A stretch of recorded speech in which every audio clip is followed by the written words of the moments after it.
Hi I am Devika and we need some space.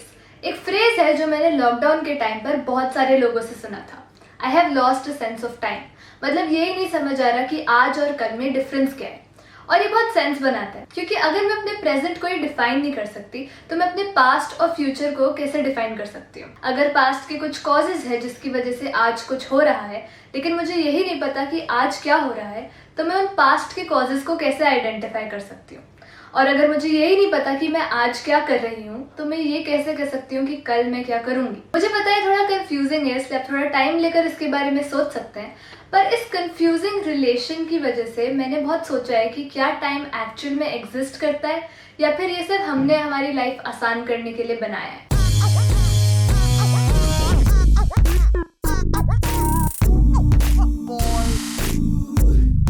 मेरे ख्याल से time as an independent quantity उतना sense नहीं बनाता जितना तब बनाता है जब हम रेपिटेशन की बात करते हैं।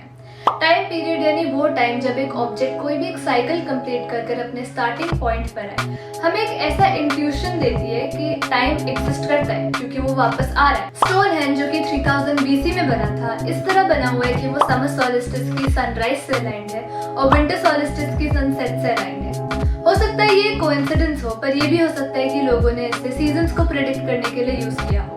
और सीजन सेंस इसलिए बनाते हैं क्योंकि वो हर साल रिपीट होते हैं और इस रेपिटेशन की वजह से हमें एक साल यानी 1 ईयर का रियलाइजेशन होता है। ऑब्वियसली आप कह सकते हैं कि कुछ चीजें कभी रिपीट ही नहीं होती, तो उनके लिए हम मान सकते हैं कि उनका टाइम पीरियड इनफाइनाइट है, यानी वो हमेशा के बाद अपने स्टार्टिंग पॉइंट पर वापस आते हैं।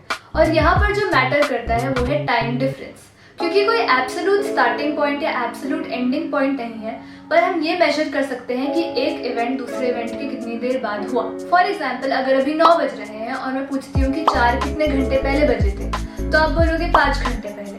पर यहाँ हमने ये अज्यूम कर लिया कि 1 घंटे की वैल्यू सब लोगों के लिए सेम है। हम सबके लिए तो 1 घंटे की वैल्यू सेम होती है, पर जब किसी ऑब्जेक्ट की स्पीड लाइट की स्पीड के पास पहुंचती है तो ना तो टाइम इंडिपेंडेंट रहता है और ना तो स्पेस। सिर्फ एक चीज एग्जिस्ट करती है जिसे हम स्पेस टाइम कहते हैं। ये हमारे लिए भी एग्जिस्ट करता है, लेकिन हम लोग इतने स्लो हैं कि टाइम और स्पेस को हम इंडिपेंडेंट कंसीडर कर सकते हैं। अब हम स्पेस टाइम को विजुलाइज करने की कोशिश करते हैं। कंसिडर अ प्लेन जिसमें x, y और z तीनों कोऑर्डिनेट्स हैं और इसको मैं स्पेस स्टफ बोलने वाली हूँ, और टाइम कोऑर्डिनेट्स कुछ इस तरह जिसको मैं टाइम स्टफ बोलने वाली हूँ। यहाँ पर z एक्सिस विजिबल नहीं है, पर हम अज्यूम करेंगे कि उस प्लेन में z कोऑर्डिनेट्स भी हैं। अगर हम 2D कोऑर्डिनेट्स की बात करें जिसमें x और y कोऑर्डिनेट्स होते हैं, तो हमें पता है वहाँ पर slope which is the change in y coordinates upon change in x coordinates की वैल्यू 1 तब होती है जब थीटा की वैल्यू 45 डिग्रीज हो, और इस लाइन की इक्वेशन होती है x is equal to y।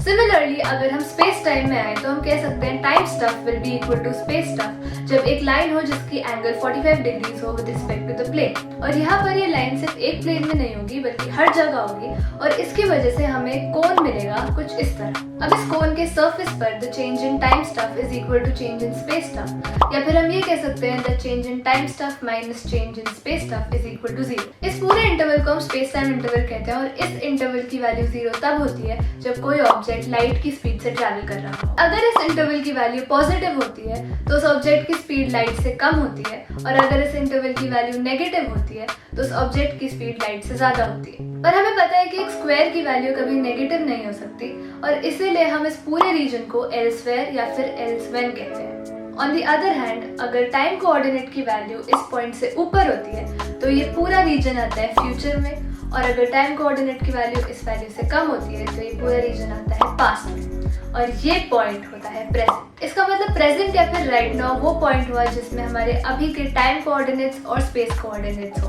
और पास्ट वो रीजन है जो हमारे प्रेजेंट को अफेक्ट कर सकता है, और फ्यूचर वो रीजन हुआ जिसको हम अभी से अफेक्ट कर सकते हैं। इसकी अंडरस्टैंडिंग के लिए एक बहुत अच्छा एग्जाम्पल है द नाइट स्काई। जब भी हम रात को स्टार्स देखते हैं we are actually looking into the past, क्योंकि स्टार्स से हमारे तक लाइट पहुंचने में टाइम लगाती है, और जब तक वो लाइट पहुंचती है हो सकता है स्टार की पोजीशन कुछ और हो। पर हम उस स्टार का प्रेजेंट बता ही नहीं सकते क्योंकि हम जो ऑब्जर्व कर रहे हैं वो एक्चुअली उस स्टार का पास्ट है। मुझे पता है थोड़ा माइंड बॉगलिंग हो सकता है, लेकिन इसीलिए टाइम इतना एक्साइटिंग टॉपिक है। मैं स्पेस स्टफ और टाइम स्टफ के बारे में एक नए वीडियो में बात करूंगी जो कि मैं शायद नेक्स्ट वीक डालूं। Thank you so much for watching and thank you so much for the appreciation on the last video. काफ़ी लोगों को वो अच्छा लगा, तो थैंक यू सो मच। मुझे बहुत अच्छा लगता है अगर किसी को वीडियो बहुत अच्छा लगता है। तो आई am gonna keep making such videos. I have थोड़े मोर आइडियाज ऐसे कॉम्प्लेक्स स्टफ के और थोड़े एग्जिस्टेंशियल स्टफ के, और भी कोई आइडियाज हो तो please let me know. And thank you for watching. I am gonna see you next week and remember, we need some space.